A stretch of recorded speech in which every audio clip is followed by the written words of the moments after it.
The NBA All-Star Game just a few weeks away in Toronto, and the starters have been named thanks to the fan voting. So since 2013, here's how the voting's worked. Fans can vote for 2 players out of the backcourt for both conferences and 3 front court players. Here's the starters. In the East, it's LeBron, Paul George, Carmelo Anthony, D. Wade, and Kyle Lowry. Out West, Kobe, KD, Kawhi, Steph Curry, Russell Westbrook. So with Kobe in for a final All-Star game, Draymond Green is out, and Mavs center Zaza Pachulia was almost in as well. He finished 4th in the West amongst front court players. Not much love for the centers. Skip, do you like the fan voting? Stephen, I don't know if you remember this, but we have done this in our long and storied past together a couple of other times, and I've been consistent in my stance here.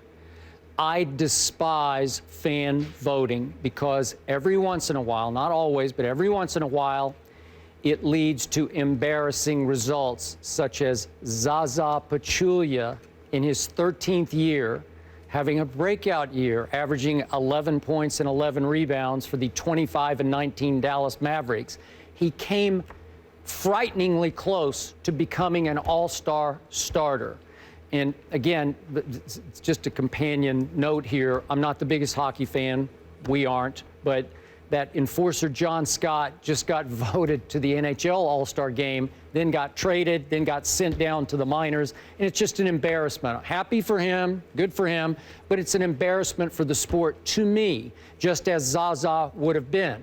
So to me, I only want the best players who have earned their spots to be rewarded with their spots. And too often there's a popularity contest or sometimes just some silly voting campaign for Zaza Pachulia. I don't know why. I don't know how it happens. Something maybe Mark Cuban detonated. I have no idea. But somehow, some way, he came very close to being in the starting lineup. That's just wrong. We all know it. I don't. It's hard for me because I get it that you want the fans to feel invested and involved and to have their say. But I think in the end, all the fans really want are the best players who earn their way into the All-Star game getting to play or start in the All-Star game. Your thoughts? Well, my thought is I don't have a problem with fans letting everyone know what they want. I do have a problem with individuals who are flagrantly not all-stars being on the all-star team, with the exception of like the what amounts to a lifetime achievement award. I have absolutely no problem. It's going to be a special all-star weekend, considering how Kobe Bryant is going to be honored. Agreed. And considering the level of consistency, the commitment, the level of greatness that he's put on display throughout his illustrious career. I've got no problems with Kobe Bryant being that guy. I think about brand names like Carmelo and Dwayne Wade. I have no problem with them being on the All-Star game for fans. I think Jimmy Butler, you know, to me, has been the best 2 guard in the Eastern Conference. And based on merit, he should have been the starter. But if you're talking about all-star festivities, considering that it's an exhibition, very little defense is played, you're just there to celebrate the stars, I don't really have a problem with fans having the right to pick the starters that they want to see. The fans deserve to have something that they want because the game is not serious. The whole weekend is an exhibition. There is nothing serious about the basketball that they play except in the last couple of minutes or so, when if the game is tight, they really start playing deep and they start balling because one is trying to win over the other. But outside of that, I'd say on average for about 40 to 45 minutes, it's nothing short of an exhibition. It's not something to be taken seriously. It's just something to enjoy, to celebrate the greatness that guys have put forth and the level of cachet that they have built with the fan base you are asking to support your product, both nationally and abroad. So I look at it from that perspective, and it really, really doesn't bother me so long as I look at guys and say, okay, they're an all-star. It doesn't matter who starts or who finishes to me. Who's the all-star? Now, if you don't deserve to be an all-star and you don't, it's not a lifetime achievement award like they're giving to Kobe, and you're somebody that has no business on the all-star team, but you end up being on there anyway because some ignorant fans end up having their voices heard, I would have a huge problem with it. But as long as you're a bona fide all-star, It doesn't matter to me if the fans pick you or if you're voted in by the media, the coaches, et cetera, et cetera. That doesn't faze me as long as I'm legitimately looking at you and saying that you are an all-star. That's my only requirement. Well, the only one that was a close call for me, and again, this is fan voting, but I don't know how you felt about Draymond losing out slightly to Kawhi. So, you know, close call. I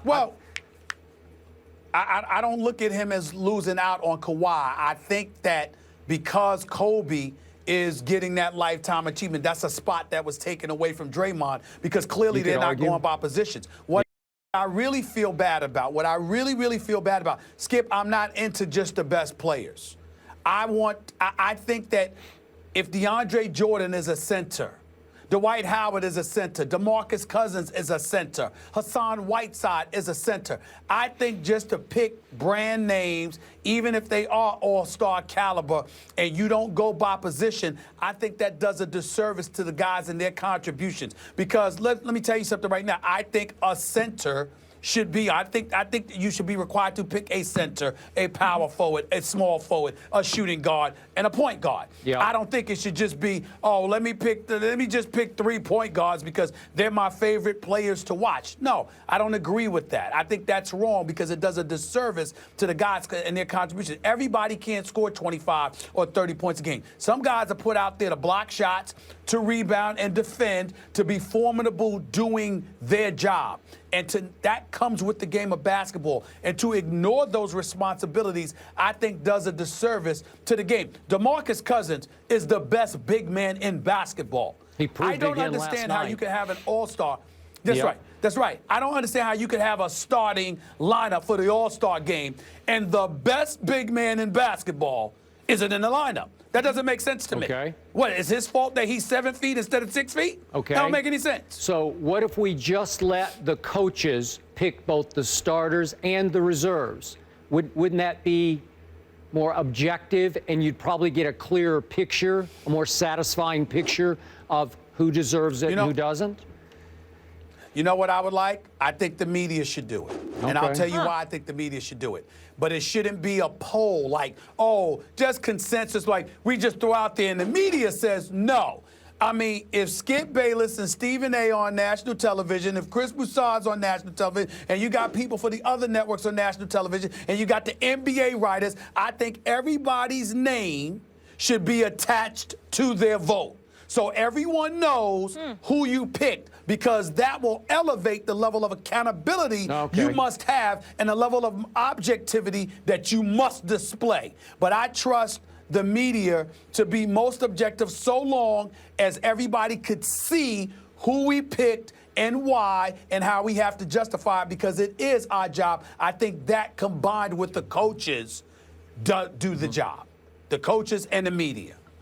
One other thing with that, when Skip was talking about campaigning, and to that point, the fans can also vote multiple times. Yeah. So that's part of the issue. That So becomes can the silly the campaign. media and what we talked about with Zaza, that kind of thing. So fans can maybe vote once in the media. If you attach the names, they can't vote multiple times. Okay, last quick point to your media point, Stephen A. The only thing I've seen in the past, I'm not calling anybody out, but occasionally I see this syndrome develop where if one player is more accessible and forthcoming to the media, more willing in interviews, he gets the nod, where if another guy is just a usual jerk to the media or distant or not available, he doesn't get the nod. So that's where the coaches have a little more objectivity. Well, that's why I said the combination of the coach with the media combined with the fact that the media has to attach its names to the specific selections that it makes. You don't get to hide behind, oh, I have a vote, but nobody knows who you voted for. No, you have the platform, whether it be print, audio, or television. You have the platform to have to stand up and explain your selection and why. So therefore, if we're doing it and we're the ones talking about these dudes every day, then we should have a level of accountability and be forced to defend what we have to do. You and I do it every day. We have to come on national television. We have to tell people what we think, and then we have to justify it by what we say. We don't get to hide. So why should anybody else get to hide? Us with the coaches, that is what should be the decision. Got it. I like it. The NBA coaches will vote on the All-Star reserves. That will be released January 28th. Speaking of All-Stars, Manning, Brady, 17 times, well, actually, they're Pro Bowlers.